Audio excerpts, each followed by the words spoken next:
Then can I start my session? Yes. Yes, thank you.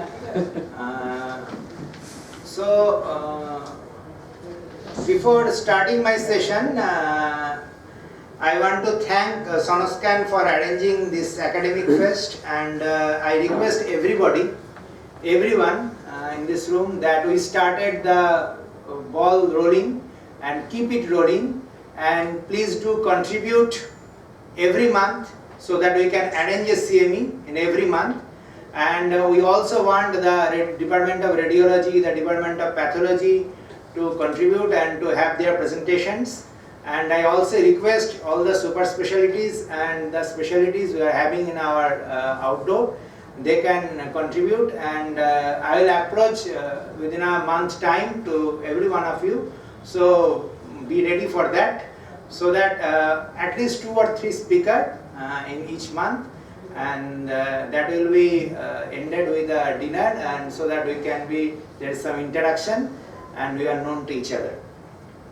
So if you are not very much exhausted, shall I start my topic? So today my topic is septicemia, what is new. So it is a new nightmare to we physicians, because you know that nowadays it is very difficult to treat any patient in the indoor. Lot many of expectation is there. Patient should be okay within very few days. There should not be huge amount of cost. There should be minimum amount of investigations.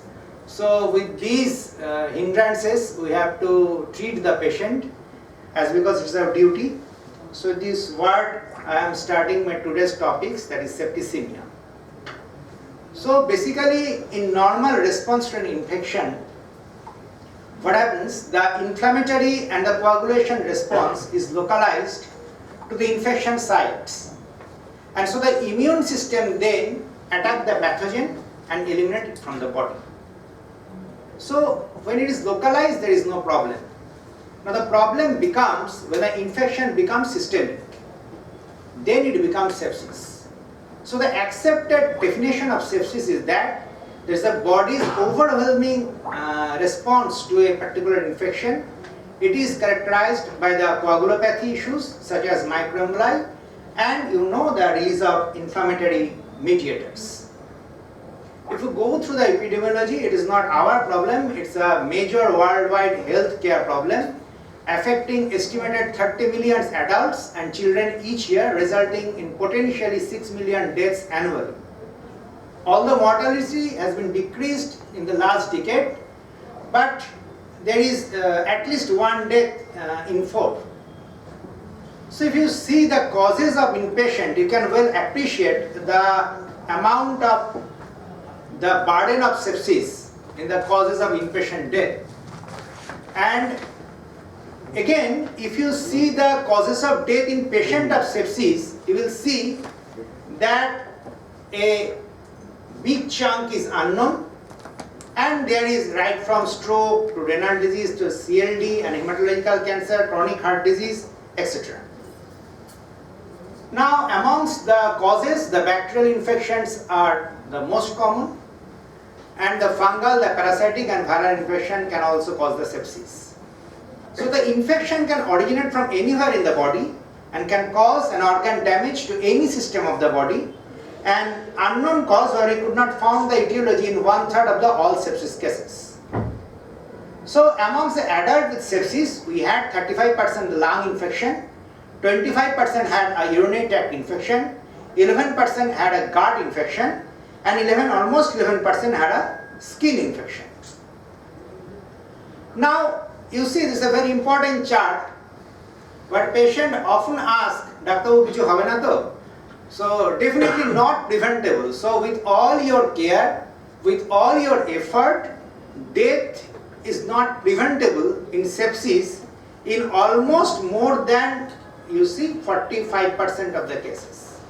So definitely preventable, only something around 5% of the cases. Now the moderately likely to be preventable, moderately unlikely to be preventable, all that. So it is not in our hand. So when a patient is present in ICU or in ward with sepsis, we are very much afraid till now with all our antibiotics and all that. Now it is a little bit pathology. You all know that the inflammatory response to sepsis. So the binding of lipopolysaccharide gram-negative bacilli or binding of peptide to glycan, the gram-positive bacilli, and there is a release of NF-alpha-beta. There is transcription of immunomodulatory cytokine and activation of binding of macrophages. You all know, especially all the pathologists are sitting here, the prostaglandin, the leukotriene, and there is sepsis. There is increased NO. This NO leads to vasodilatation and shock. Now, what are the risks to develop this sepsis?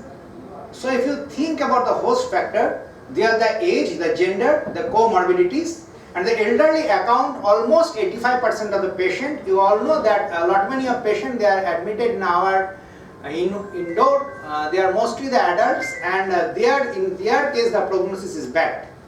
And if there is any immunosuppression, like the patient is on immunomodulator, or the patient is having rheumatoid arthritis, or patient diabetic, in that case also the prognosis is bad. Now the exposure is community acquired pneumonia or urinary tract infection, the wounds, the trauma, or the healthcare acquired. This is very important. We are very much afraid about the nosocomial infections, the invasive devices. Now the progression of sepsis. So here we will use some term. This is very important from the conceptual point of view. So first starts the systemic inflammatory response syndrome, that is the SARS. Here the temperature is more than 38 degrees centigrade, the heart rate is more than 90, the respiratory rate, that is there is tachycardia and tachypnea, and if you go through a ABG, you can see the PCOT is less, though we don't do that specially, and the WBC is either more than 12,000 or less than 4,000. Sometimes there is bands. So, sorry.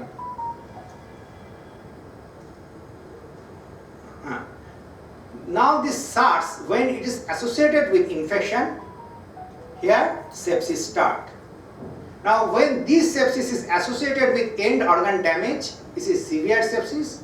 When the sepsis is associated with shock, that is refractory unresponsive hypotension, the patient is having septic shock, and ultimately the multiple organ dysfunction syndrome, that is the MODS. Now approach to a septic patient.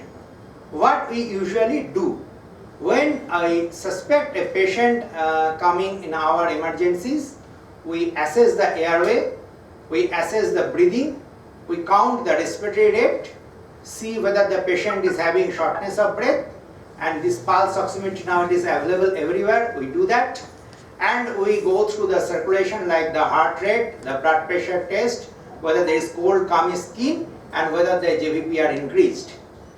Now with this, we identify that whether the patient is having SARS. Now on the basis of the two of the following, which I have already said, that there is tachypnea, tachycardia, increased temperature, or increased WBC count, or very decreased WBC count. With any two of the following, you identify that the patient is having SARS. Now your next course of action is whether you can locate clinically the site of the infection. So by auscultation, whether there is any signs of your bronchial breath sound, like there is pneumonia or reduced breath sound, maybe there is empyema, or the abdomen is having guarding like peritonitis, or there is an obvious skin infection like cellulitis or fasciitis, or there is features suggesting of UTI like pyelonephritis or CNS. Now you have to assess the organ function.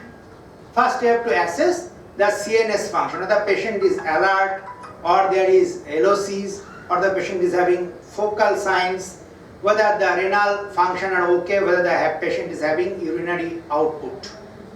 Now you order the lab test. So nowadays we very often do the arterial blood gas values. It is very much available nowadays with us, and we do the arterial lactate. Now we identify SARS with by this time your lab will help by doing the complete blood count and the white blood cells, and you identify the source of infection by culture and sensitivity, the gram stain and the sputum, the urine, as the case may be, the chest radiography, the USG, and sometimes CT may be required to locate the source of infection. And you assess the organ function like the renal function, you do the electrolytes, the burn, the creatinine, you need to do the hepatic function, the bilirubin, the AST, the LP,